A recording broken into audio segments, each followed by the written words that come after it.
everyone, thanks for tuning in. My name is Izzy Seeger and I am part of the data organization here at LinkedIn, and I work on language technology for AI and machine learning systems. But I'm also an enthusiastic member of our EMEA Women in Tech community, and I am your host today. Today's episode is all about tech internships from a first-hand experience. With this, we're continuing our theme from episode 1, ways of getting started in the tech industry, so give that a listen if you haven't already. Here today with me is Myrthe Rover. Hi, Myrthe. Myrthe has been joining us from Amsterdam to do an internship with us for the past 3 months. I have been fortunate enough to mentor Myrthe's internship project and to work really closely with her. And I'm excited to chat to her today about her experiences and learnings. And of course, we'll also share some advice for students or anyone else curious about an internship in the tech industry at the end, so stay tuned. But before we dive in, Myrthe, please introduce yourself and tell us a bit about yourself and your background. Hi, Izzy. It's so nice to have me here today. First of all, I'm Myrthe Rover, as was introduced, and currently it's my last day of my internship at LinkedIn, where I was a computational linguist and AI intern. My background is I used to do a bachelor's in English language and culture, which moved to a master's in computational linguistics and another master's in cognitive science and AI. And currently I'm doing a PhD at the Vrije Universiteit Amsterdam, which is also in computational linguistics and in NLP. My specific research topic is about different arguments and perspectives in news recommendation, which is a different topic than what we will talk about today. But if you're interested in my research, you can always look me up and find me. Cool. We do a plug at the end for all your socials.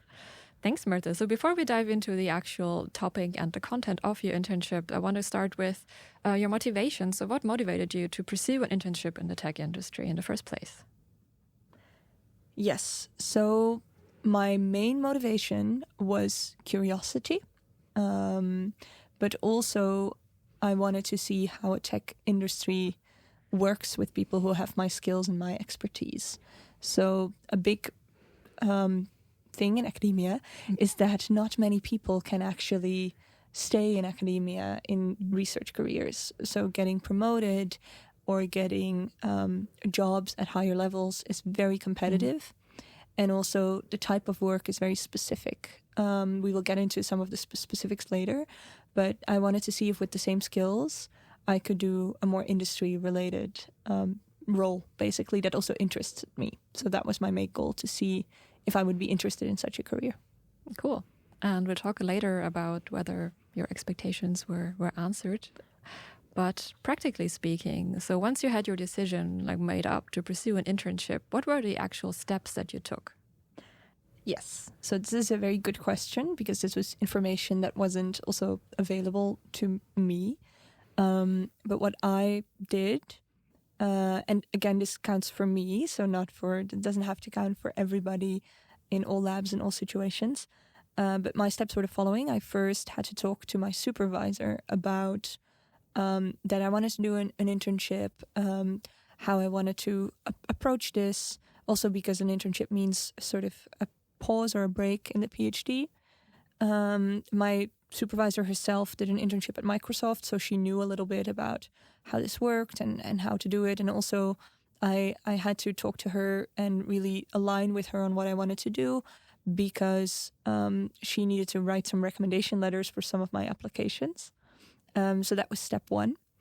And the second step was I started to search out these internships. I first applied to several ones that I knew about, either from people that I've spoken to at conferences or from industry research labs in NLP that had already published papers on previous internships. And some of those rejected me, but others I realized were not the fit, or so I applied to around 15 of those internships. And then, of course, there were rounds with interviews, with tech assessments, in general sort of fit. I think it's very important to realize that not only are companies assessing whether you are a good fit to the team, you are also the one assessing them on whether it sounds like this is what you want to work on. And finally, I chose an internship, and turns out to be LinkedIn, which I'm very happy with. And we are also happy to have had you here for the past 3 months. So I think that's great advice, right? To say pick something that aligns broadly with what you're interested in and what you would like to do and what you would like to learn more about. So you mentioned your supervisor also did an internship in tech, which I guess leads me to my next question. Is it common in your particular field that people do internships, and how did your academic environment or your peers react to you, like when you told them that you were doing an internship? So I find it hard to generalize. I think it really differs per lab in academia. So there are different universities, and within the universities there are different labs. And I know of labs where almost everybody does internships, and this is very sort of the culture of the lab. In my own lab, there wasn't as much experience with internships, which also meant I had to ask people from different labs. I had to sort of get that knowledge outside of my lab. So it differs, but in general, the skills that I have, I think, and in general that are in my field are very wanted by companies. So NLP and computational linguistics are a very popular field with sort of highly specialized skills. So it makes it very easy to do that, to connect to companies and do internships. I also think it's a great way, I didn't mention this in a previous question, but to get really applied skills.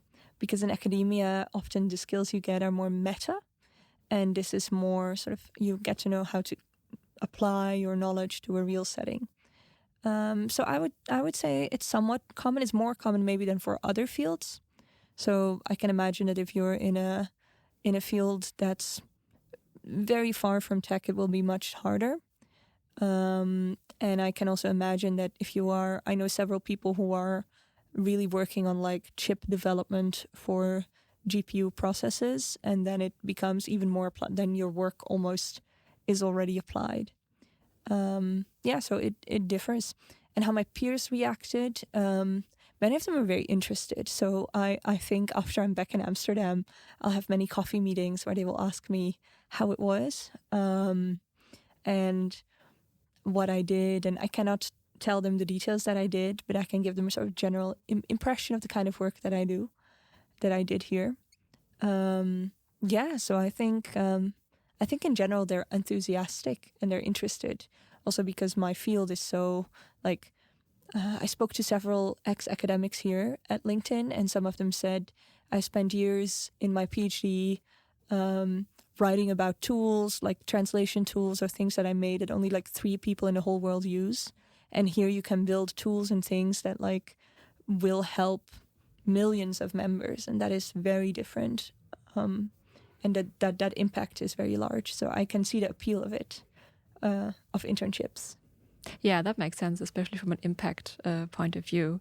And you were talking about skills earlier. So what are some of the maybe academic skills that you think prepared you well for an internship in tech, or that you feel like, helped you get started? That's interesting because I think there's the obvious answer of like skills of certain technical concepts and the whole sort of ideas in machine learning and in computational linguistics, which I learned in school and like in my master's and like sort of perfecting more in my PhD. But I found actually that the more meta skills are the most transferable and the most useful.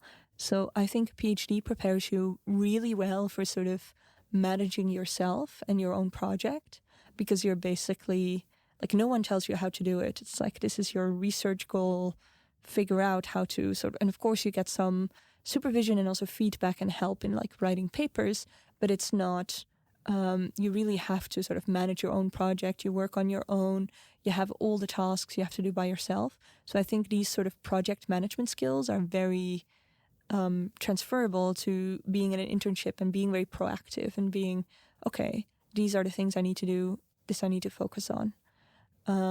So that was quite interesting to notice. Cool. Yeah, that makes a lot of sense.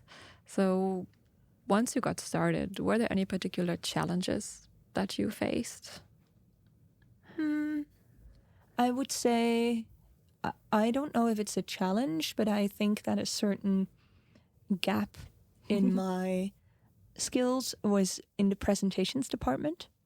I think we'll also get into detail maybe later on specifics of my internship, but part of it was also giving talks to people about my results and my project. And I noticed, and I also mentioned to others during during feedback sessions on this, that the talks in academia are very different than the talks in this setting.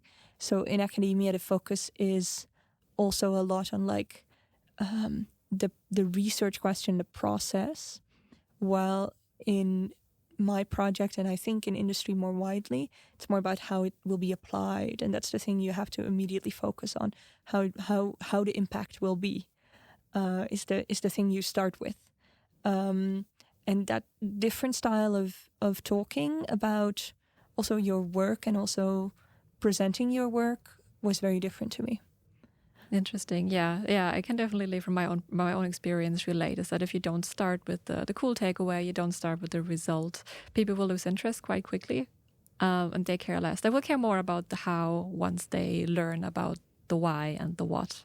So I think that's a very good takeaway, and something I had to learn as well when I transitioned from academia into the tech industry. So on a high level, what do you think you've learned in your internship so far? For example, do you feel you've learned how to present in an industry environment better? Anything else that you feel you've learned? Yes, I definitely feel the presentation skills are something that I've learned. I've also, on more specific details, I learned to work with very large-scale databases and very large-scale tools for those databases. So that's something I hadn't worked with before. And also, in general, sort of working with new techniques that I hadn't fully, I knew of their existence, but I hadn't fully applied them to a project or in this setting. But I think in general, the presentation skills are the things that or how to frame my results. Those are the things that will stay with me most because they feel very different, but I learned a lot from it as well. That's great. It's really good. So we can't go into a lot of detail here, but on a high level, can you share a little bit about the project that you worked on and what was your role and your contribution? Yes. So broadly speaking, I worked on a content classification project where I used NLP techniques, so natural language processing, which is AI with language or text. My tasks included analyzing a specific problem, developing an experimental approach for it, managing the annotation of a training and evaluation dataset for this. This step meant that I had to work with data annotators.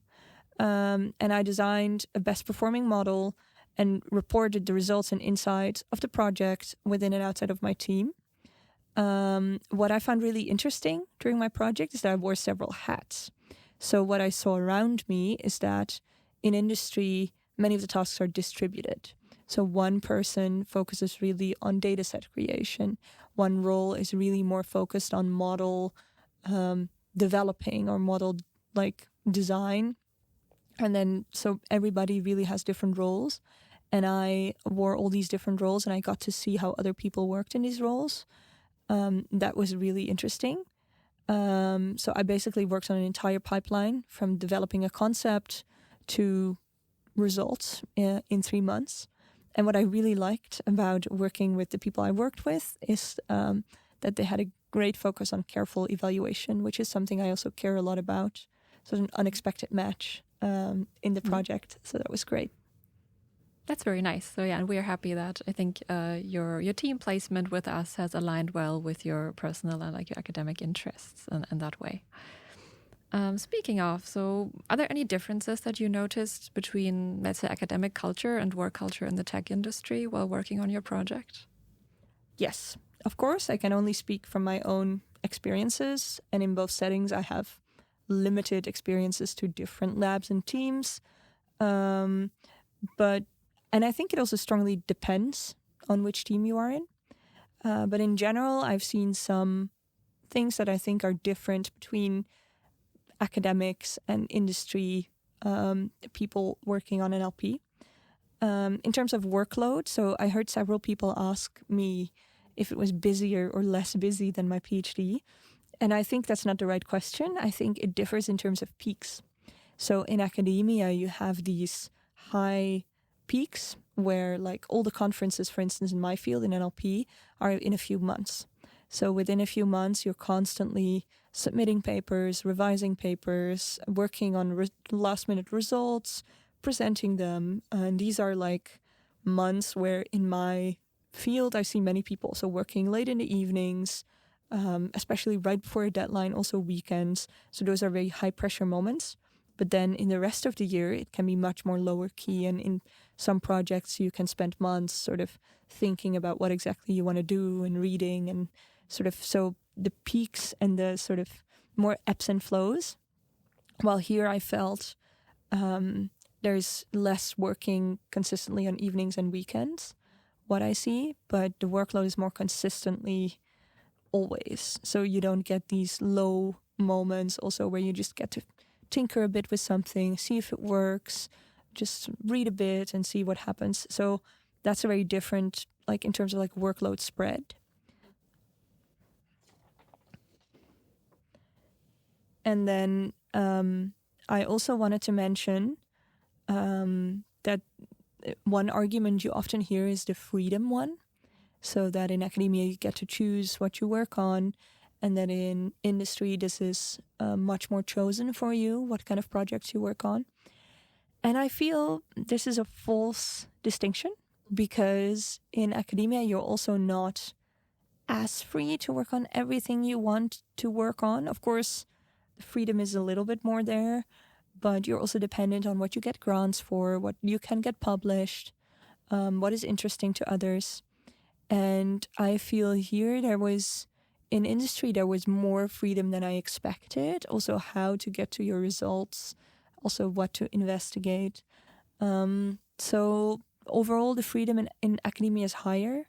And then, of course, the roles are very different. I feel like the tasks are the same, or similar. Like I also develop these kind of problem analyses and then models and then present these results. But in academia, you have to be your own project manager. You have to present the work, but then also market it to other people to get other people to cite it. You have to market yourself. You have a lot of roles from writing code to analyzing results to generating data it's difficult to be good at all of them, but still it's sort of expected. And in industry, you can specialize also in one of these roles. And other people, for instance, the marketing of like people using the tool or the product is done by other people. So you can sort of more focus on the one task in a pipeline. And I think that also has its pros and has its cons. I mean, both fields, I think, both areas of work have pros and cons, and it depends on what you value, I think. Yeah, that makes a lot of sense. And I guess it makes sense that you kind of want to be somewhere in the middle. You want to be able to generalize and you want to be able to put on different hats depending on, what's needed. But also it's good that you can take the time to hone, a certain skill or a certain role that you maybe enjoy the most or you feel you're most successful at, for example, right? And then here you would probably get a team of like 4 to 5 people working on a project where everybody would wear a slightly different hat and contribute in different ways, which kind of is a nice segue into a question I had for you about how do you feel about collaboration in particular? So what's your experience of collaboration here? Does that kind of align with what you just said? Is that in academia, people try to be all-rounders more versus here you get, teams with different roles? Or how did you feel about that? What was your impression? I mean, I again feel it's hard to generalize because I feel it also really depends on several factors. The lab or the lab or team that you're in, both in industry and in academia, can really matter a lot. And also the role of seniority. So in some labs for PhDs, it's encouraged more to work together. In other labs, it's less. But in general, in academia, you're sort of, you as an individual are the thing that gets grants. You are the sort of the entity that is being promoted. And I feel that makes it, when you collaborate, you have to be really clear that like your main interests are being served. While I feel like in industry, it's more about what the team needs. And of course, you also, for promotion, you also maybe need to be able to say, I did this. This is what I did. This skill I have. But it's less about sort of instead of competition with each other for like your first name on a paper. Yeah. It's more about complementing each other. So I do feel, and I really like the idea that you can distribute tasks. So like, I don't think all academics are all-rounders. I don't think that's, of course, there are academics who are better at like, who are known for being super good at like creating high quality data sets. And there are academics who are known for their great analyses of like problems. But in general, you are expected to sort of be able to know of and do all. And I really like the distribution model that I saw in industry, where one person in a sort of pipeline gets to really hone their skill and of course also know what other people do. But I feel you get a lot, at a large scale, you can get a lot of stuff done when there is this distribution of tasks and specialization. And it also allows for people to play on their strengths and use other people's strengths, like complementary, which I think is very important. Yeah, that's a nice way to put it, I think, and that you can work together and find, what are certain people good at, and then you distribute tasks. Hopefully, not always, but hopefully in a way that benefits also the outcome and the results of your particular project. So in general, looking back over the past 3 months, Myrtle, like, are there any, skills or new things that you feel you've learned that you, will benefit your academic pursuits or maybe a future career? Yes, I think there are many skills. Some of them we've spoken about already from the talks, having like sort of market your work differently to different sort of collaborations with people with different specializations. But what I really liked about this project is how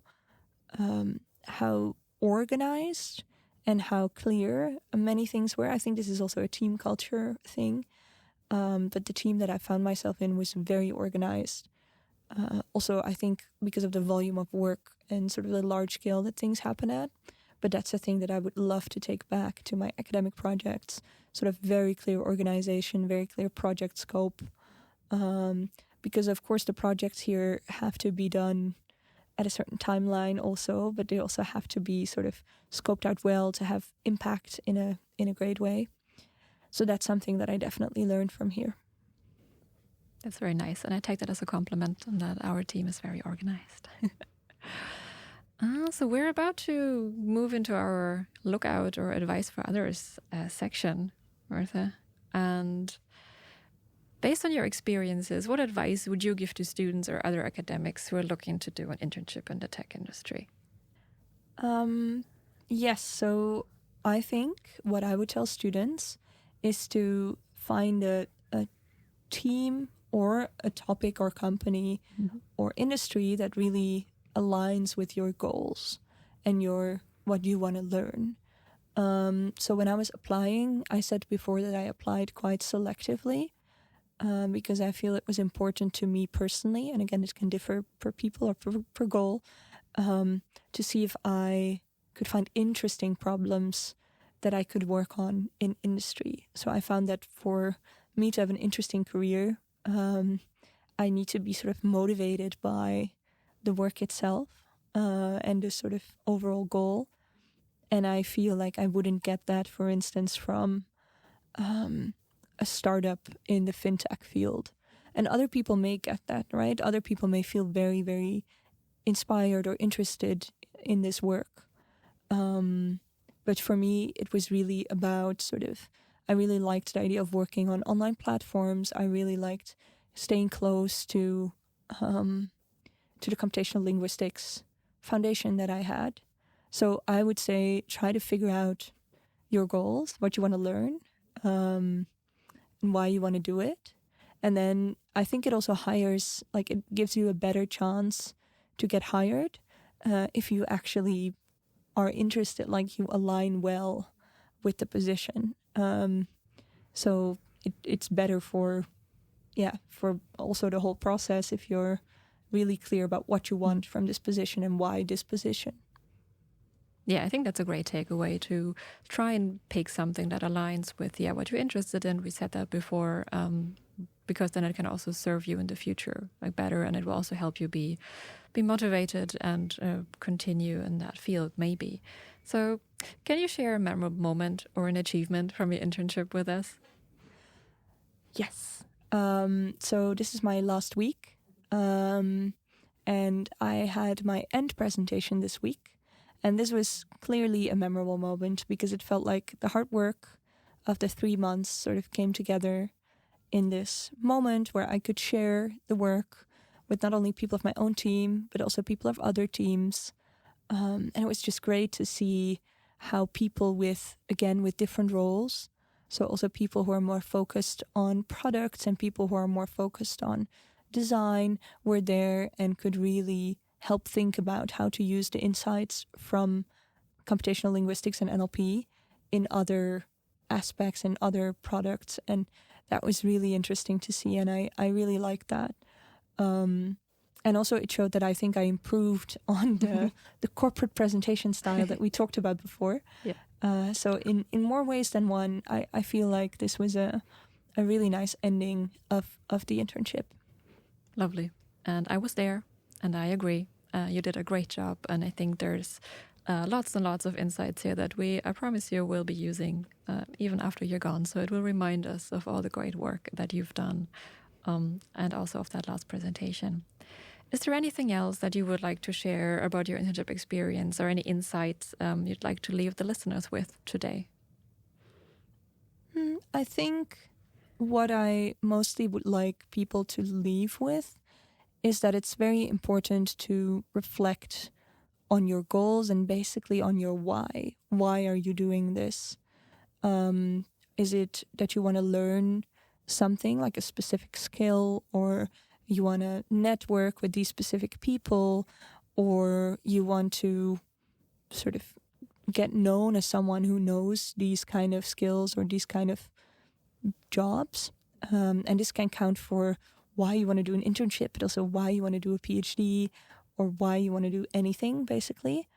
And then it becomes important, I think, to strive for that goal. So if you're at an internship and your goal is to get certain skills, then make sure that you highlight at the beginning of your internship or the beginning of your time there, you write down for yourself, but also maybe for your mentor, your supervisor, for maybe you have a professor, that this is a goal that I want to achieve, and then try to sort of make that happen practically.